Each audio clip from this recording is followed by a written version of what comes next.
Mais um encontro para a leitura de confiança, doação e gratidão. Antes, nosso verso. Que, na verdade, hoje é um poema. Tu tens um medo, acabar. Não vês que acabas todo dia, que morres no amor, na tristeza, na dúvida, no desejo, e te renovas todo dia, no amor, na tristeza, na dúvida, no desejo, que és sempre outro, que és sempre o mesmo, e morrerá por idades imensas, até não teres medo de morrer, e então serás eterno. Cânticos de Cecília Meirelles. Bom dia. Bom dia. Bom dia. A gente vai dar continuidade à leitura. Nós paramos na página 97, no primeiro parágrafo. Então, a gente vai começar aí no subtítulo Expectativas não declaradas. Ao depositarmos confiança numa pessoa, temos ideias mais ou menos nítidas de como essa base de confiança será utilizada, ou ao menos do que não acontecerá ali. Existe todo tipo de razões para o que deposita confiança, não declarar essas expectativas a B, o receptor de confiança. Talvez ele pense que, naturalmente, B conhece essas expectativas de qualquer modo. Ele teme que B considere essas expectativas como instrução, e então possa ser freado em sua criatividade.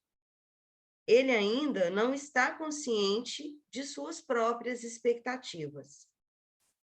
Existe também, do mesmo modo, muitas possíveis razões para B não perguntar por essas expectativas antes de receber a confiança. Ele pensa que as conhece de qualquer modo. Só um minutinho. Admitindo aqui. Pode também temer que elas sejam impositivas e venham tolhê-lo em sua liberdade. Ora, quando a ação de B não corresponde às expectativas de A, isso pode levar logo à experiência de confiança decepcionada. Com isso, começa, sob certas circunstâncias, uma ruptura de confiança. Expectativas não declaradas e a falta de indagação por elas têm o caráter de confiança cega. Não existem ideias comuns, falta um parâmetro comum. Metas comuns não existem. Essas ausências levam à cegueira. Confiança cega, porém, leva muitas vezes a uma reação extrema para o outro, a desconfiança. Quando se deixa de ver essa armadilha, entra-se no campo mais frequentemente manifesto em malogradas organizações conduzidas por mandato. Uma organização desse tipo implica em que um grupo de pessoas que trabalham em conjunto, por exemplo, um grupo de professores, ou de assistentes sociais, ou de médicos terapeutas, peça a um ou dois colegas que assumam determinada responsabilidade durante um tempo determinado. Durante tal período, essas pessoas têm liberdade de ação em seu campo de responsabilidade. Elas têm um mandato e os demais precisam respeitar seu modo de proceder. Elas criaram livremente uma hierarquia. Uma pré-condição absoluta para o sucesso de uma organização desse gênero, baseada em confiança, é que, na reunião plenária dos colaboradores, proceda-se de modo a trazer clareza quanto ao objetivo e à condução da organização, e também quanto ao fundamento conceitual em que se baseia o trabalho comum. Antes que o voto de confiança no receptor do mandato seja expresso, e antes que ele assuma o mandato, os colegas formulem suas expectativas e o receptor relate como imagina preencher esse espaço de confiança.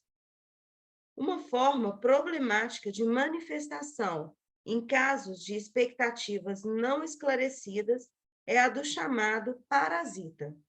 Ele não toma nenhuma única providência para o futuro, mas confia que caso falhe, caso necessite de ajuda, o governo, o empregador, seus amigos, sua família o acudirão com certeza. Esse é um gênero de confiança cega que pode levar a situações constrangedoras, a uma espécie de extorsão moral, quando as pessoas em questão descobrem ter havido uma mudança em sua disponibilidade para ajudar, sem que soubessem disso. O problema da desconfiança desencadeada por expectativas não preenchidas pode ainda ilustrar a seguinte anedota tragicômica. Devido à ruptura de um dique, uma aldeia se alaga. O padre observa a catástrofe do seu terraço. O andar térreo da casa já está debaixo d'água.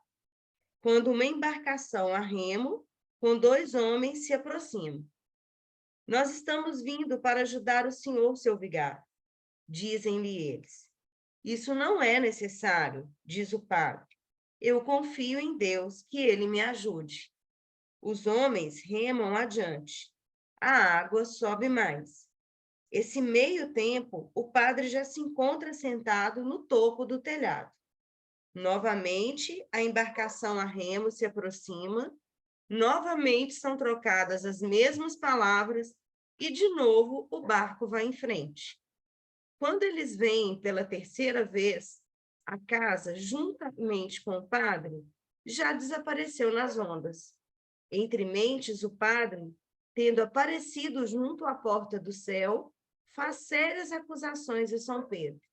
Este, porém, confere em suas anotações e diz: sua desconfiança é infundada. Por ordem do Senhor, nós lhe enviamos 3 vezes um barco a remo. A gente podia fazer uma parada aqui, conversar um pouco sobre isso. O que vocês acham? Não vi essa piada, só não sabia que ela estava escrita num livro. Usei esse exemplo várias vezes em diferentes situações. É uma linha muito tênue, né? Eu fico pensando assim, dessa confiança em algo maior e dessa confiança onde eu também tenho a minha responsabilidade. Porque eu já ouvi isso várias vezes, assim, de pessoas que têm essa confiança cega e chama isso de confiança no mundo espiritual, né? Sem se responsabilizar pelas ações, pelas escolhas. Não, Deus está conduzindo tudo, Deus sabe de tudo, né? Agora é interessante, Ele né? aqui. Porque neste nosso mundo, na Terra, né? O espiritual está manifesto na matéria o tempo inteiro. Uhum. Então, essa confusão entre o esperar, de dar um tempo para aquecer e processar algo, e o esperar como inação, como passividade, ele é bem difícil mesmo. Uhum. Porque a gente sabe que a gente só transforma o mundo botando a mão. E tem algo que está implícito nesse texto, que é a questão da comunicação. Porque Também. Sim, a gente deposita, né, depositamos confiança numa pessoa e temos ideias mais ou menos nítidas de como essa base de confiança será utilizada. Ou, ao menos, o que não acontecerá ali. Ao longo dessa escrita, ele não coloca em nenhum momento a questão da comunicação, mas está ali, porque comunicar é agir. Eu verbalizar o que eu imagino dentro de um acordo, dentro de um encontro, ou o que eu aspiro, pode, inclusive, libertar as duas partes, as três, as quatro, as partes envolvidas, porque eu posso escutar, isso que você está sugerindo, ou isso que você está querendo, eu não consigo fazer. E acho que a confiança sai até mais fortalecida no processo da expressão, mas a gente fica quieto, a gente... Ou a gente não faz tempo para isso, Silvia. Ou a gente Não faz tempo nas comunicações, nos espaços de interação, para, de fato, perceber como é que a nossa mensagem foi recebida pelas pessoas às quais ela se dirigia. E eu só consigo fazer isso tendo um feedback, né? Tendo a percepção de como é que elas receberam, como é que isso bateu nelas. Dessa coisa dos ditados, né? Tem duas formas de fazer. Tem o longo, caminho curto, ou tem o curto, caminho longo. Você fala e faz. Fala e faz. Tu, vai refazendo ao longo do caminho. Ou então você se dedica a construir uma imagem e, executa. Né? Esse longo caminho curto é mais o jeito dos orientais trabalharem. O curto caminho longo é mais o jeito de nós ocidentais trabalharmos. Né? É um pedacinho faz, né? A gente refaz muito, tem muitas coisas não ditas. Essa questão que a Sil trouxe da comunicação, né? Uhum. Isso é muito... a gente observa muito isso, principalmente entre casais, né? Onde as expectativas não são comunicadas, e aí é que começa todo o imbróglio, né? Talvez se eu tivesse falado que eu gosto assim e não gosto assado, ou que eu espero isso e não aquilo, né? A gente pode-se evitar muita confusão e chegar, muitas vezes, à quebra da confiança, né? Porque é o que ele está trazendo aqui. Você não comunica aquilo que você espera. E aí, depois, a pessoa não faz e você depois não confia nela mais, né? Mas você nem falou, né? O que era importante para você, o que você esperava, né? Ou pior, você espera que ela adivinhe. Ainda tem isso, espera que adivinhe. Mais alguma coisa, a gente continua? Vamos Só lá. vou encerrar, para a gente continuar, eu vou trazer de novo o livro Tudo sobre o Amor, da Bell Hooks, porque essa última fala de vocês, de alguma forma, ela apresenta no livro como a mentira.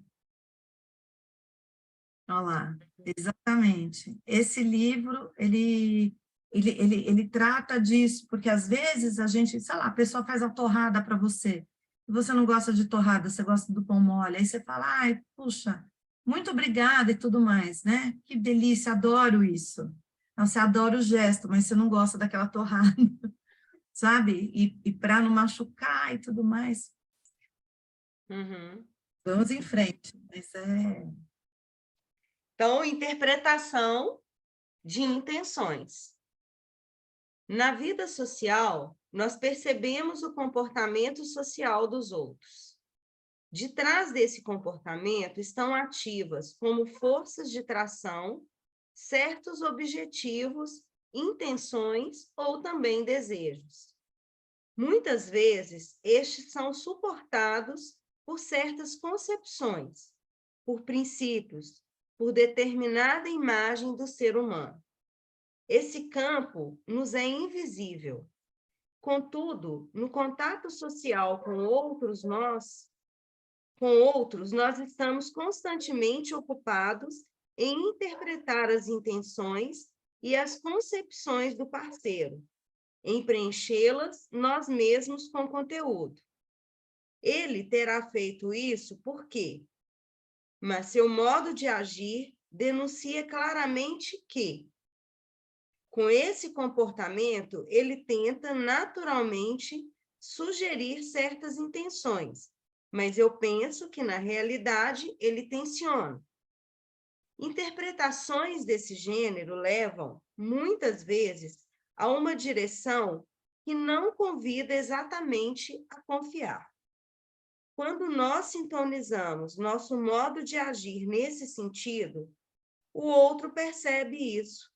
Ele sente que existe uma leve desconfiança em relação à sua pessoa. De seu lado, responderá a isso com gestos que fortalecerão a leve desconfiança incipiente relativa a ele.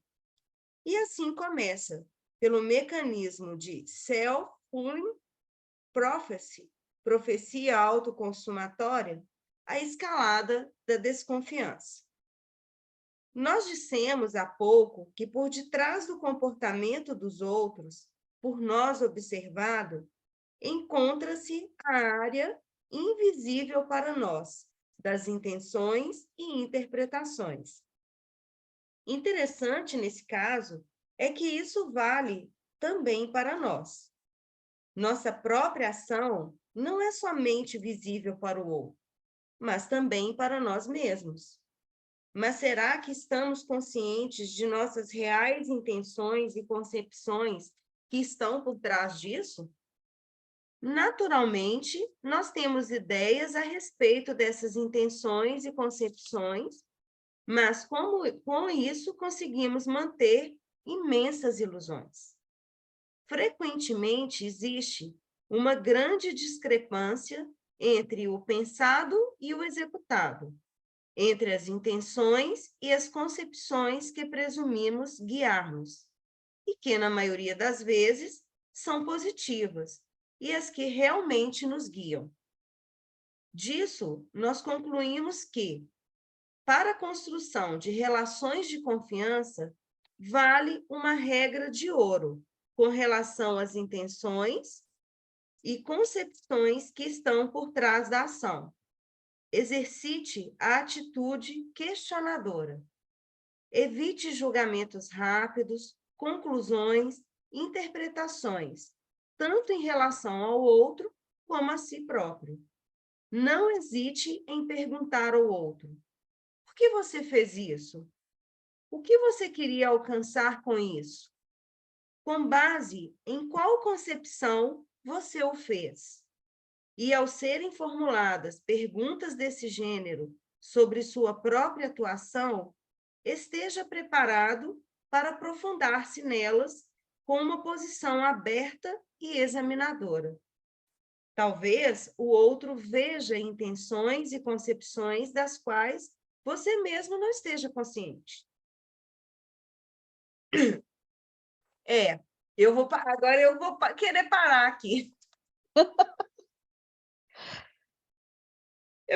Como que é difícil perguntar isso, né? E como que é tão fácil a gente supor, né?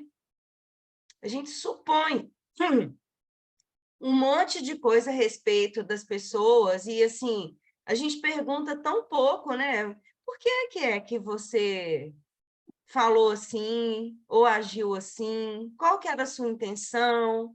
Seria tão mais fácil a gente perguntar, mas a gente já entra de sola, né? Assim, interpretando, supondo, e muitas vezes a gente vem com o nosso sentimento ou de simpatia ou de antipatia, né? À frente disso e já trazendo esse sentir, muitas vezes, com julgamento, né? Cíntia, mas eu acho que para chegar aí, para chegar até a ter essa percepção, você precisa ter um caminhozinho antes de autoconhecimento. Uhum. É um exercício diário, né? Eu falo muito por mim. O exemplo da Cintia cabe muito para mim. Por exemplo, tô fazendo outras coisas aqui, aí aparece ali uma mensagem no WhatsApp e eu só consigo ler assim, eu quero. Aí na minha cabeça eu já formulo 1.500 coisas que a pessoa quer, e aí eu já carrego todo o meu julgamento. Se é uma pessoa que eu gosto, eu vou amar o que ela quer, e se é uma pessoa que eu não gosto, eu vou detestar. E é um exercício que eu tenho que fazer sempre. Não, Camila, primeiro você vai lá, lê o que a pessoa quer e depois você julga. Não faz isso antes. É É um exercício mesmo. diário, diário. Uhum. Mas eu acho assim, isso que a Leila falou, que é o grande desafio, né? E aí a gente é remetido de novo para o título desse livro, né? Porque confiança a gente está falando bastante, né? Tem a comunicação e tal. Doação, né? O que que eu estou doando, né? O que que eu estou entregando, doando para o outro, para que ele fale um eu quero mais ardido, mais pimentado, mais docinho, mais suave, porque se a gente pensar na perspectiva de que vocês falaram anteriormente em outras reuniões, né, Silvia, eu acho que a Silvia, que o outro é o espelho meu, espelho meu, né? Tipo, ele vem porque eu tenho essa necessidade, essa mensagem no WhatsApp, Camila, eu me vi ali também, é porque eu preciso disso. E se eu não faço esse negócio de doar, eu acho que primeiro é o doar, né? Porque esse confiar é louco, é louco. A Cíntia já falou tudo. Quando ela começou a falar, gente, realmente, eu não faço essas perguntas, eu já vou igual a Camila. Gente, como assim você quer o quê? Tá louco? Sabe assim? Você tá querendo o quê? Dá licença, né? Você tá vendo que eu tô aqui morrendo de frio, eu não quero sair da minha coberta, você quer que eu vou lá lavar roupa? Para, né? Deixa esquentar o sol, brincadeira. Assim. Mas o que que eu tô doando, né? Nesse espelho para mim, né? Para mim mesmo, né? Porque se a gente lembrar de reuniões passadas, né? Primeiro é isso, né? Eu tenho que olhar a minha necessidade, porque eu vou trazer para a minha vivência exatamente isso. E se eu não consigo me enxergar, o outro é culpado, o outro é um eu quero egoísta, o outro me irrita, o outro tudo, né? Então é isso. Eu falo, gente, esse parágrafo, Cíntia, foi um pé no Né? útero, porque eu não tenho saco.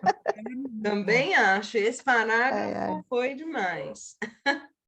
Continuemos, então? A confiança cega. Frequentemente alguém, B, fica decepcionado com o fato de, em determinada situação, pouca ou nenhuma confiança ser depositada nele.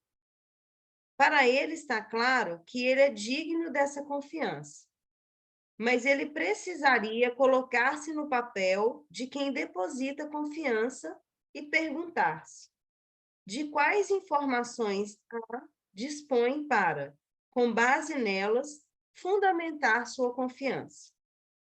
O que A sabe de mim? O que ele viu? O que ele pode ter ouvido de terceiros? É possível, então, que B chegue à conclusão: para ser sincero, eu estou realmente exigindo de A uma confiança cega. Isso é injusto. Eu preciso buscar caminhos pelos quais A possa criar uma base para a construção de sua confiança. Eu não posso obrigar A confiança alguma. A só me pode doá-la. Aqui encontramos novamente a ponte que conduz do tema confiança às próximas considerações sobre doar e agradecer. O que eu, no entanto, posso muito bem fazer é criar as condições para essa doação. Isso acontece na medida em que eu procuro comportar-me de modo digno de confiança, tanto comprovando minhas capacidades, quanto mantendo acordos e esclarecendo meus objetivos. Com isso, eu tento transmitir a A um fundamento sobre o qual ele possa construir sua confiança.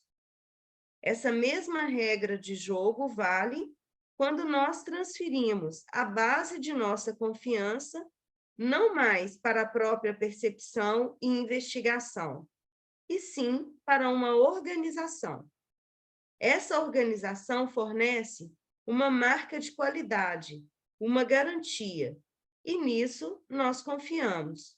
Um selo de seleção SCAL, uma garagem Bovag, um hotel 4 estrelas, um artigo Kema.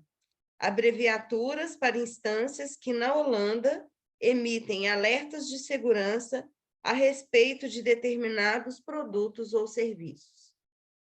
Se essas instâncias fornecedoras de garantia de qualidade quiserem continuar merecedoras de nossa confiança, precisarão tratar com cuidado suas informações sobre critérios aplicados e experiências quanto a expectativas incorretas e similares. Caso contrário, a confiança que é depositada nelas invariavelmente derrapará para a confiança cega, e isso sempre tem um troco. Uma situação em que certamente não funciona apelar para a confiança cega é o trato com o banco. Quando alguém solicita crédito para seu empreendimento, o banco investiga se o solicitante é digno desse crédito. Embora o banco chegue à conclusão de que se trata de um bom negócio, em virtude de sua investigação, ele agora não é mais cego. Mesmo assim, exige uma garantia para o caso de ter cometido uma falha de julgamento e o negócio correr mal. Um pequeno passo em direção à desconfiança. Nesse caso, existe uma grande diferença entre o banco se assegurar por meio de valores materiais, prédios, áreas, estoques, ou de garantias pessoais, fiança por intermédio de pessoas que confiam na iniciativa e no empreendedor. É também na esfera financeira, porém sem relação com o banco, que nós encontramos o elemento da confiança cega em caso de testamentos. É cada vez mais frequente o fato de filhos dizerem a seus pais: não é necessário que vocês façam um testamento, já que depois de sua morte, tudo será dividido em família. Vocês podem confiar que nós poremos tudo em ordem fazendo uma boa deliberação em conjunto. Aqui fala uma confiança cega e ilusória, resultante de pouco senso de realidade, pois até nas melhores famílias a divisão de herança pode levar aos maiores conflitos. Eis ainda um último exemplo de como a confiança cega pode ser evitada. Rudolf Steiner, com base em suas investigações científico-espirituais, fez declarações que não podem ser comprovadas diretamente. Steiner pediu expressamente que não se acreditasse nessas declarações simplesmente em razão de sua autoridade. Ele dizia: considerem, por exemplo, o pensamento sobre reencarnação como hipótese. Vivam com ele e observem todas as questões existenciais sob sua luz. Se o pensamento lhes parecer frutífero e esclarecedor, lentamente a confiança no teor de verdade desse pensamento poderá crescer. Às vezes, a confiança cega tem certo direito à existência. Quando o governo manda construir uma ponte por intermédio de um escritório de engenharia e uma empresa construtora, não existe ninguém que, por ocasião da inauguração da ponte, não tenha a mais completa confiança de que ela também suportará a carga. O número de processos de controle é tão grande e as seguranças instaladas são tão tipicamente institucionalizadas que, de fato, podemos confiar cegamente. Na Coreia, por exemplo, é diferente. Se lá uma grande loja desmorona em decorrência de material ruim, construção muito rápida e capacidade profissional insuficiente, surge uma profunda desconfiança em relação a instalações coletivas, desconfiança que nós não conhecemos mais. Em verdade, ela ainda nos é familiar na linha de frente da nova tecnologia. Consumidores não têm confiança alguma, com ou sem razão, em energia nuclear, manipulação genética, alimentos irradiados ou determinadas tecnologias médicas. Seus produtores ou utilizadores tentam, por todos os meios disponíveis, enfraquecer a desconfiança, em sua opinião, sem motivo e, portanto, cega, e transformá-la em confiança.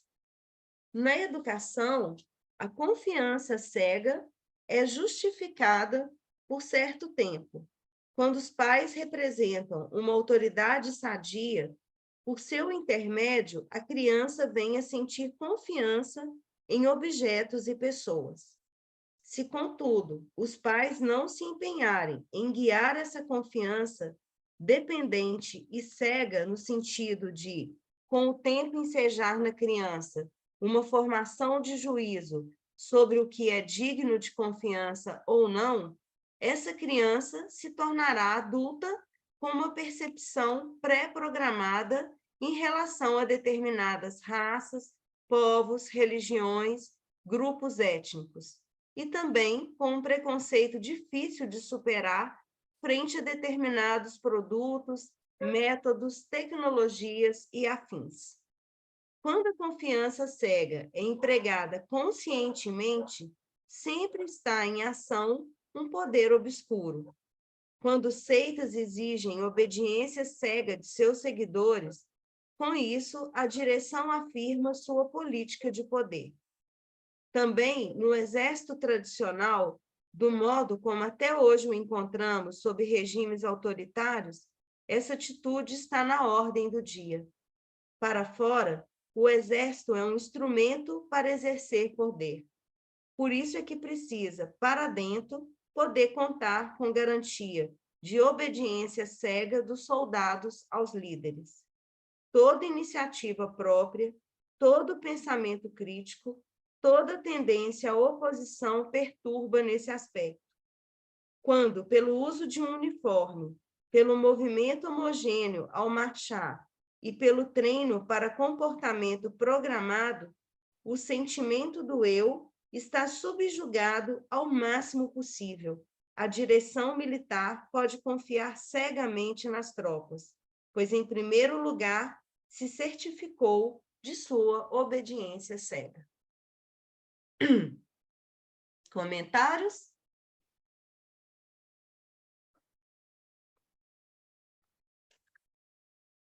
Eu acho que essa parte aqui, né, é bem triste, né, de saber que aqueles que formataram esse tipo de escola, vamos falar assim, né, do exército mundial, né, tal, sabiam dessas coisas, né, e por isso pegaram essa faixa etária que ainda o eu, né, não está totalmente fincado, vamos falar assim, né, consolidado, né, assim, se eu posso falar consolidado, porque a gente consolida a vida toda, mas vamos, né, pensar lá nos 21 anos, né, que seria esse marco.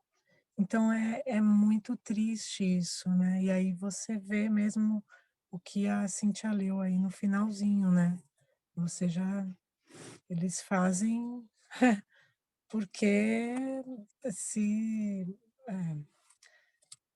entregou para o trem, né, então assim, é uma vivência de outra natureza, né, não é uma confiança, né, é uma coisa muito triste. E aí me veio uma coisa assim, não sei, menina, se a gente poderia fazer esse tombo, né? Quantas dessas escolas, não, o exército, né, nós aqui mulheres não, né? Mas a gente não participou de alguma forma, né? Então, que a gente foi tolhidas, né, no sentido bem desse igual aí, né? Então, me veio essa imagem, né? de todas as maneiras, né? E que Tem uma privilégio a palavra gente tem. forte, André, aqui. Fala. Uma palavra forte nesse parágrafo que você está falando, que é a questão do poder. Então, Mas, André, também eu queria só trazer assim, para a gente refletir, que tem determinadas situações que o que ele está trazendo aqui não tem nada que tão absoluto assim, não. Por exemplo, uma equipe bem treinada, vamos olhar para o exército, é um limite, né? Mas uma equipe bem treinada, numa sala de operação, ela, assim, você pede para a instrumentadora algo, tem que vir para sua mão, sem questionar. Isso é que vai garantir o sucesso de alguma coisa, sabe? Então, onde é que cabe? E com que cuidados, sabe? Eu estou Esses entendendo o que você lugares. está colocando, Leila, mas eu fico pensando que ainda a gente tem aí como pano de fundo para olhar isso a questão do poder, né? Então, assim, qual é a intenção disso? Porque Mas, se a assim, intenção for um poder, é totalmente diferente do que a intenção ser, por exemplo, manipular. não, salvar não, uma vida. Salvar uma vida, como a Leila falou. é porque eu estou buscando outra palavra, assim, que é eficiência, por exemplo, né? A Tá. mesma coisa, se você pensar nas pessoas que trabalham com tráfego aéreo, por exemplo, Sim. né? Que você tem que ficar ali o tempo inteiro agindo de uma forma com muita competência, porque um erro seu é coisa que a gente nem pensa nisso, né? A gente nem pensa quando a gente entra no avião. Mas é uma competência que tem que estar ali de eficiência, de treinamento, que um erro seu você pode matar muitas pessoas. Isso. Né? Como num campo cirúrgico também. Isso. Né? Então, assim, qual é a finalidade? É Isso. poder? O que está por trás disso? É poder ou é eficiência? Eu acho que isso é que faz a diferença. Tem, assim, só para uma referência, tem um livro que eu acho muito legal, que é do Adam Carrani. Ele fala sobre poder e amor. O poder Poder e amor. e amor. E amor, né? E ele diz, e é interessante, porque a gente tem que exercer o poder quando a gente precisa, com amorosidade. É esse que é que é a duplinha boa, que o que a gente está vendo no mundo é poder sem amor ou amor sem poder. Uhum. É o lance Então, de subjugar, é quando eu invalido o outro. O poder, isso, eu reconheço o outro, tem uma outra tonalidade, tem uma outra forma de se expressar. Mas quando ele é utilizado de forma que invalida a individualidade, acho que é nesse ponto que a gente está chegando. O poder, ele não é mal em si, mas ele é mal a partir do momento em que eu invalido a existência do outro através, seja lá de que ação que eu tô fazendo, né? O que eu tô propondo. Eu acho que o que a Cíntia traz, a duplinha, o complemento que a Leila deu fez mais sentido para mim. Porque poder e eficiência parece que são coisas já meio juntas, sabe? Agora, poder e amor, aí cai nesse lugar, né? De usar para o bem, usar para o mal, porque poder não é mal, né, gente? Assim, o poder também foi nos dado, né? Então é uma coisa divina, depende da amorosidade. Então eu achei mais interessante essa duplinha, né, Cíntia, do que o poder com a eficiência, porque, enfim, a gente também tem uma eficiência para o mal absurda, né? Então, assim, olha a crime organizado, eles são poderosos e super eficientes. Então, assim, né? Mas não tem amorosidade. Eu achei essa duplinha que a Leila trouxe fez mais sentido para mim. Muito O que obrigada. nasce a partir desse encontro. O que nasce a partir desse encontro nos eleva ou nos submete? Né? Liberta ou nos aprisiona? É o grande divisor. Vamos ler o último parágrafo, então? O último Vamos. tópico, né? É só para dar uma fechadinha, que eu acho, para mim, essa imagem é muito útil, sabe? É que eu vou compartilhar com vocês. Tanto confiança cega, que é transformar o outro num ser perfeito, que não existe entre humanos. Somos todos seres em desenvolvimento. Quanto desconfiança total, esses limites, sabe? Quer dizer que o outro não é nada. O humano é um meio dessa história. Né? Não é nem lá nem cá. Né? Porque saudável você também dá em todas as situações, né? Oportunidades, salvaguardas, cuidado. Obrigada. Então, condições estruturais. No capítulo 2, nós falamos sobre as raízes mais profundas da problemática da confiança em nossa época. Emancipação e individualização se transformam também em egoísmo, e por meio disso, cada um se torna ameaça para todos. Ora, o outro tem, primariamente em vista, seus próprios interesses, ou de seu grupo, e isso só pode ser realizado às minhas custas ou para a desvantagem de meu grupo.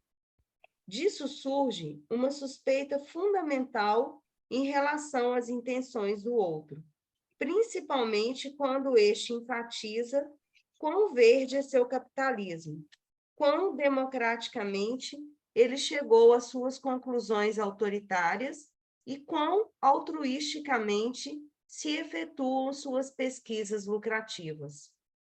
Essas espécies de interesses pessoais e grupais estão em ângulo oposto ao das condições necessárias para possibilitar confiança. Para se ter confiança no desenvolvimento de iniciativas e capacidades, no desenvolvimento de ideias e pessoas, na emissão confiável de informações objetivas, é necessária uma vida cultural livre, em relação à qual a política e seus interesses comerciais sejam mantidos à distância. Para fazer surgir confiança no encontro, no diálogo, em decisões políticas justas, os interesses ideológicos ou comerciais não podem deturpar a conversa nos órgãos políticos. Para se confiar numa vida econômica objetiva, que se deixe guiar somente pelas necessidades dos consumidores e as possibilidades dos produtos para sua satisfação, as questões políticas e o impulso da missão ideológica não podem ter nenhuma chance de intervir na tomada objetiva de decisão dos diretamente interessados. Quando, em 1919, Rudolf Steiner falou sobre a trimembração social, com isso não quis dizer, na verdade, senão o que foi brevemente indicado acima. Partindo das necessidades tanto próprias como do grupo, e com o consenso de que essas precisam manter-se dentro de limites, a fim de criar o tão necessário espaço de confiança. Nós precisamos firmar acordos, leis, regras, que, no sentido acima indicado, criem as condições para a tríplice confiança, que precisa nutrir os 3 campos vitais do organismo social. Para que essa obra não se torne uma publicação sobre trimembração social, quero limitar-me a essa indicação. Desejo, porém, que com isso tenha ficado claro como a questão da trimembração social está intimamente ligada ao nosso tema da confiança.